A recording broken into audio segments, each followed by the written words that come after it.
All right. Hello, everybody. Welcome back to the channel. Today for our music, we've got a Camel cover. This song is called Stationary Traveler, which I'm sure you saw. And it's a beautiful song, and it's a little bit later Camel. I feel like this is from the early 80s somewhere. But I was just kind of getting into it. I think I was just feeling sort of emotional or something. I don't know why it found me. I was going through I have mostly like Megadeth downloaded on my phone, and I've been listening to that like as I'm getting ready for the day and stuff. That works, but I don't know. So many emotions in the world, and I like to think of myself being somewhat emotionally intelligent. Maybe somebody who says that is probably not. I don't know. But anyway, this is a purely instrumental. I actually didn't know that or remember that. I actually tried to look up lyrics. Like none. But anyway, let's get into it. It's a cover, and it's because of COVID, it's a social distancing kind of cover where you have the different boxes on the screen. And I believe it's an Argentinian group. But let's just give it a try. Here we go. Stationary Traveler, a Camel cover.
Okay, couple thoughts off the top. Yeah, it's a beautiful song. I like the dude's T-shirt, Camel Moon Madness. A lot of people consider that their best album. I think personally, for me, it might be Mirage, but they had a number of great albums. But anyway, and then also I want to mention the guitar work in this song, of course, written by the great Andy Latimer of Camel. I've read some people say that this song is actually not technically super hard to play. The question is whether people can emote the emotion that Andy has always done with this song. By the way, last I saw, Camel was still touring. Maybe not during COVID, I guess, but up to COVID, Camel was still mostly in Europe, performing in live shows, which is pretty incredible too. But anyway, emoting the full emotions of this guitar work is the challenge. So far she's doing quite a good job, but let's give it a full listen.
This is beautiful.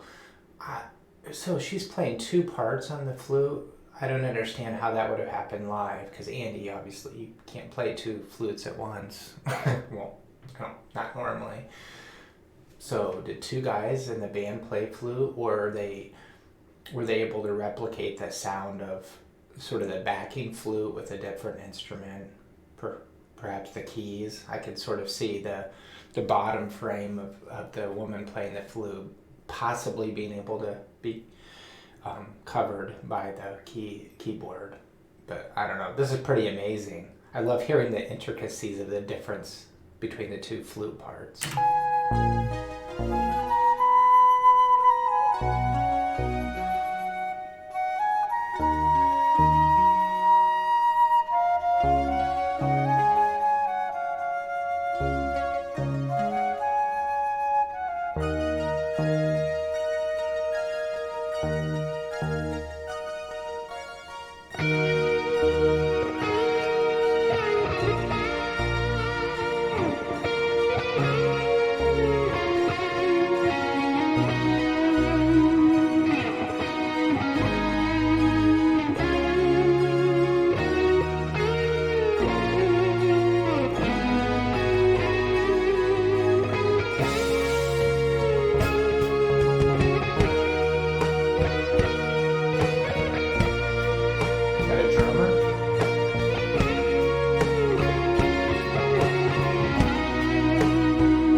That's great.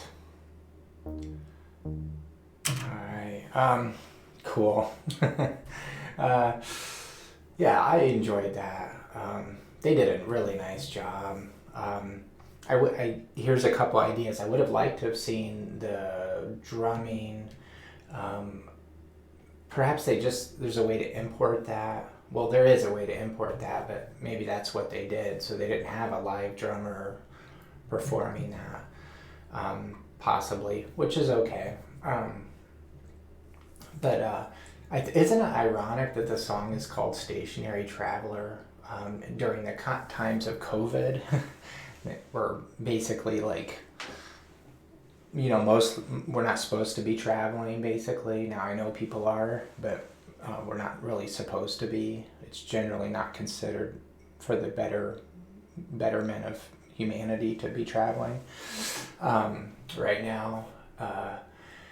And then it's kind of funny that they're in their boxes, so they're sort of like in a performance like this, they're like basically stationary travelers. They're at home, they're in their hometown, at their home studio, whatever, but they're traveling together to bring us great music. And it's this kind of music that I think is really going to stand the test of time. Now, all the modern music is being preserved on YouTube and in other ways on the internet, and it'll be there. But I think that it's a little bit like, I don't know if this is the right analogy. Certainly weird for a vegan like myself, but I'm thinking about the bucket of milk. You milk the cow, and the fat goes to the bottom, and the whey goes to the top. You could think about it in terms of soybeans too, the tofu and the soy milk or whatever. Anyway, I think that this kind of music is going to rise. I think that it's a slow rise because generally people have low attention spans. They can't sit through a slow song like this. I hope the analytics on YouTube are able to show me the average watch time on this video, because my prediction is it's pretty low, because there's going to be like 60-70% of people are going to watch the first 30 seconds and be like, this is just slow, it's just a step up from elevator music.